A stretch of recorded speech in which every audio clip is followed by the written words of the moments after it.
మన ఆగస్టు 15కి మన పార్టీ కార్యాలయానికి స్వాతంత్ర దినోత్సవ వేడుకలకు వచ్చినటువంటి ప్రతి సెక్టర్స్కి కూడా పార్టీ తరఫున అందరికీ కూడా ప్రత్యేక ధన్యవాదాలు. అలాగే అన్ని వార్డులో కూడా బాగా జరిగింది. అప్పాయమ్మ వార్డు, నరసింహాపురం గారు, తర్వాత పార్టీ ఆఫీసు, మన ఇతర చాలామంది దగ్గర మనం 10 సంవత్సరాలు చేసుకున్నట్టు ఈ సంవత్సరం కూడా బాగా ఘనంగా చేసుకున్నాం స్వాతంత్ర దినోత్సవ వేడుకలు మన పార్టీ తరఫున. కాబట్టి అందరికీ అది కార్యక్రమాలు రిప్రజెంట్ చేసినటువంటి ప్రతి సెక్టర్స్కి పేరు ధన్యవాదాలు చెప్తున్నాం. అలాగే ఈరోజు ఎజెండాలు ఏంటంటే విభజన హామీల కోసం ఎవరో కూడా నోరెట్టడం లేదు. ఆ రోజున పవన్ కళ్యాణ్ కానీ తర్వాత చంద్రబాబు నాయుడు కానీ ఎవరో కూడా మనకు కావాల్సినటువంటి విభజన హామీలు సాధించుకోవడంలో విఫలం చెందారు. ఇప్పటికీ కూడా మనకు కావాల్సినటువంటి ప్రత్యేక హోదా కానీ, దిగురాజపట్నం పోర్టు కానీ, కాకినాడ పెట్రో కాంప్లెక్స్ కానీ ఇవన్నీ ఉంటేనే ఈ రోజున మన రెవెన్యూ పెరుగుతుంది. ఆంధ్రప్రదేశ్ అనేది ఈ రోజున అన్యాయం అయిపోయింది. రాజధాని రాష్ట్రం ఏదైనా ఉందంటే ఈ రోజున భారతదేశంలో ఒక ఆంధ్రప్రదేశ్ ఒకటి. కాబట్టి దీనికి ఒక రాజధాని కావాలి. అలాగే నిరుద్యోగులకి ఉద్యోగ అవకాశాలు కానీ, ఉపాధి అవకాశాలు కానీ కావాలి. భవిష్యత్తులో కంపల్సరీ మనం వలస వెళ్ళిపోకుండా ఉండాలంటే ఈ రోజు నుంచి మనం రెవెన్యూ సంపాదించుకోవడానికి ఈ రోజున నాయకులందరూ కూడా, ఇప్పుడు గెలిచినటువంటి నాయకులందరూ కూడా కారణమవుతం కావాలి. ఈరోజు మన దశాబ్దాల కాలంగా ఈరోజు పోరాటాలు చేసే పార్టీ ఏదైనా ఉందంటే రాజమండ్రిలో రాష్ట్రీయ ప్రజా కాంగ్రెస్ పార్టీ ఒకటే.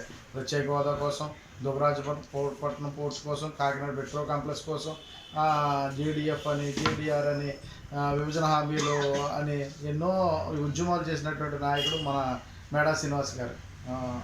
విజయవాడ కేంద్రంగా ఇవన్నీ కూడా జరిగాయి. కానీ ఈ రోజున ఏ గవర్నమెంట్ వచ్చినా కానీ మనం పోరాటాలు చేస్తున్నాం. కానీ ప్రజలు చైతన్యవంతులు అవ్వాలి. ప్రజలు చైతన్యవంతులు వేసి విభజన హామీలు మనం నెరవేర్చుకుంటేనే, మనకు రావాల్సిన ప్రత్యేక హోదా వస్తేనే కంపల్సరీ మనం మంచి ఉన్నతమైనటువంటి ఆంధ్రప్రదేశ్కి మనం చూడగలుగుతాం. కాబట్టి రానున్న రోజుల్లో మేడా శ్రీనివాస్ గారి నాయకత్వంలో రాష్ట్రీయ ప్రజా కాంగ్రెస్ పార్టీ తో మనం నడుచుకుని మేడా శ్రీనివాస్ గారి గెలుపు కోసం మనం కృషి చేయాలని చెప్పి మిమ్మల్ని అందరినీ కోరుకుంటూ ఈ అవకాశం ఇచ్చినటువంటి పెద్దలందరికీ నమస్కారం తెలియజేసుకుంటూ సెలవు తీసుకుంటాం. వారాంతపు సమావేశానికి ఇచ్చేసినటువంటి పార్టీ సెక్యులర్స్ అందరికీ నా ప్రత్యేక ధన్యవాదాలు. ఈరోజు రాష్ట్రంలో మోసపూరిత వాగ్దానాలతోని అసలు పాలనని పూర్తిగా విషతుల్యం చేసేటటువంటి పాలకులతోని ఈరోజు రాష్ట్ర భవిష్యత్తు ముడిపడి ఉంది. ఎందుకంటే రాష్ట్రానికి భవిష్యత్తు ఉందో లేదో అర్థం కాని పరిస్థితుల్లో ఉంది. ఉదాహరణకి పవన్ కళ్యాణ్ గారు ఈ ఆంధ్ర ఎంపీలకి కారం పూసుకోవాలి, పౌరుషాలు చచ్చిపోయినాయి, ఈ ఆంధ్రప్రదేశ్ ఎంపీలు అందరూ కూడా ఒంటి నిండా కారం పూసుకుంటే ఢిల్లీలో పార్లమెంట్లో నోరు వస్తుంది అని నోటికి వచ్చిన వాగ్దానాలు చెప్పారు. ఇప్పుడు కారం పూసుకోవాల్సింది పవన్ కళ్యాణా లేదా ఆంధ్రప్రదేశ్ ఎంపీలా అనేది మొట్టమొదటి పవన్ కళ్యాణ్ గారు తేల్చాలి.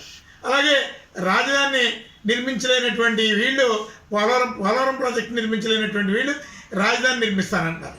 అలాగే ఆంధ్రప్రదేశ్కి ప్రత్యేక హోదా, విభజన హామీలు ఒక ప్రతిష్టాత్మకమైనటువంటి, ఈరోజు ప్రత్యేక హోదా, విభజన హామీలు వస్తేనే ఈ ఆంధ్రప్రదేశ్లో ఉద్యోగ ఉపాధి అవకాశాలు మెరుగుపడతాయి.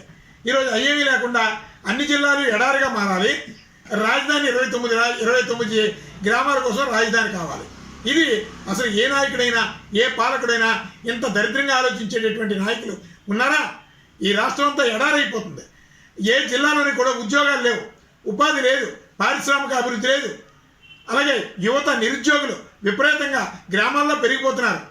ఇంత ఘోరమైనటువంటి అప్రజాస్వామిక పాలనని సాగిస్తున్నటువంటి ఈ పాలకులు ఖచ్చితంగా ఈ ఆంధ్రప్రదేశ్ రాజకీయాలకు పనికిరారు. ఖచ్చితంగా ఈ ఆంధ్రప్రదేశ్ బాగుపడాలి అంటే, ఈ ఆంధ్రప్రదేశ్కి స్వర్ణయుగం రావాలి అంటే రాష్ట్రీయ ప్రజా కాంగ్రెస్ పార్టీ ఒక్కటే మార్గదర్శకం.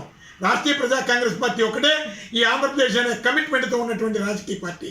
నా రాష్ట్రం, నా దేశం అనే ఒక ఆలోచన దృక్పథంతో ఈ రాష్ట్రంలో ఉన్నటువంటి ఏకైక పార్టీ రాష్ట్రీయ ప్రజా కాంగ్రెస్ పార్టీ. ఈరోజు పవన్ కళ్యాణ్ పచ్చి అబద్ధాలు, అలాగే తెలంగాణలో కేసీఆర్ని మించినటువంటి అబద్ధాలు ఈరోజు పవన్ కళ్యాణ్ ఆంధ్రప్రదేశ్లో ఆడుతున్నారు. ఈరోజు ఆంధ్రప్రదేశ్కి ఏం చెప్పారు మీరు? ఉద్యోగాలు, ఉపాధి మెరుగుపరుస్తా అన్నాం, అలాగే పోలవరం ప్రాజెక్ట్ అన్నాం, అలాగే ప్రత్యేక హోదా, విభజన హామీలు అన్నాం. ఈరోజు మీరు చేస్తుంది ఏంటి? చంద్రబాబు నాయుడు గారు ఇచ్చినటువంటి ఒక భిక్షాన్ని మీరు అది వరంగా స్వీకరించి అక్కడ భజన చేస్తున్నారు. రాష్ట్రం ఏమైపోతుందో అర్థం మీరు ప్రశ్నించే పరిస్థితుల్లో లేరు. ఈ రాష్ట్రంలో మానవ హక్కులు సర్వనాశనం అయిపోతున్నాయి. ఆడపిల్లలకు భద్రత లేదు. అందరి దగ్గరికి వెళ్ళి ఏదో ఓదారుస్తున్నట్టు ఫోటోలకు ఫోజులిస్తూ చేయడం కాదు. మీరు పవర్లో ఉన్నారు, ఇంకా మీరు ప్రతిపక్షంలో ఉన్నారనుకొని ఓదార్పు యాత్రలో అలాగే తల మీద చేతులు వేసి ఏదో మీ యొక్క మేనరిజం, సినిమా స్టైల్ని చూపించడం కాదు. మీరు అధికారంలో ఉన్నారు, ప్రజలను మోసం చేసో మాయ చేసో ఈరోజు అధికారాన్ని సంపాదించారు మీరు. ఖచ్చితంగా మీరు ఈ రాష్ట్రానికి భద్రత కల్పించాలి, మెరుగైనటువంటి పాలన కావాలి, భద్రత కావాలి, హ్యూమన్ రైట్స్ ఖచ్చితంగా ఇంప్లిమెంట్ జరగాలి, ఆడబిడ్డలకి భద్రత కావాలి. ఏమీ లేకుండా మీరు ఇన్సిడెంట్ జరిగిన తర్వాత ఒక ఆడబిడ్డకి అన్యాయం జరిగిన తర్వాత ఆ ఇంటికి వెళ్ళి తల మీద చేసి ఓదారిస్తే సమస్య పరిష్కారం కాదు. మీరు ప్రతిపక్షంలో ఉన్నారనుకునేటటువంటి మైండ్ సెట్ నుంచి బయటకు వచ్చేసి ఈ రాష్ట్రంలో ఎవరికి ఏ న్యాయం జరిగినా ఉప ముఖ్యమంత్రి హోదాలో మీరు న్యాయం చేయండి. ఇంకా ఘోరమైనటువంటి పరిస్థితి భయం వేస్తుంది. ఆంధ్రప్రదేశ్ భవిష్యత్తు ఏంటో అన్నది అప్పుల ఆంధ్రప్రదేశ్గా మారుస్తున్నారు. ఈ రాష్ట్రం సంపద రాష్ట్రం, కట్టలేనటువంటి సంపద ఈ రాష్ట్రంలో ఉంది. ఈ రాష్ట్రంలో ఉన్నటువంటి సంపదనే మీరు దోచిపెడుతున్నారు ఇతర రాష్ట్రాలకి, రాజకీయ అవసరాలకి, మోదీ స్వార్థ ప్రయోజనాలకి. అక్కడ మీరు మోదీని ప్రశ్నించలేరు. మోడీని చూస్తే బాంచందోర అంటారు. ఆంధ్రప్రదేశ్ రాజకీయాల్లో మీ ఇష్టం వచ్చినట్టు పూనకం వచ్చినట్టు మాట్లాడతారు. ఈ యొక్క వాతావరణాన్ని ఖచ్చితంగా ప్రజలు గమనిస్తున్నారు. రాష్ట్రీయ ప్రజా కాంగ్రెస్ పార్టీ సరైనటువంటి గుణపాఠం చెప్తుంది. ప్రజల్లో తిరుగుబాటు తీసుకురావడానికి రాష్ట్రీయ ప్రజా కాంగ్రెస్ పార్టీ అన్ని జిల్లాల్లోని కార్యాచరణని సిద్ధం చేస్తుందని ఈ సందర్భంగా తెలియజేస్తూ సెలవు.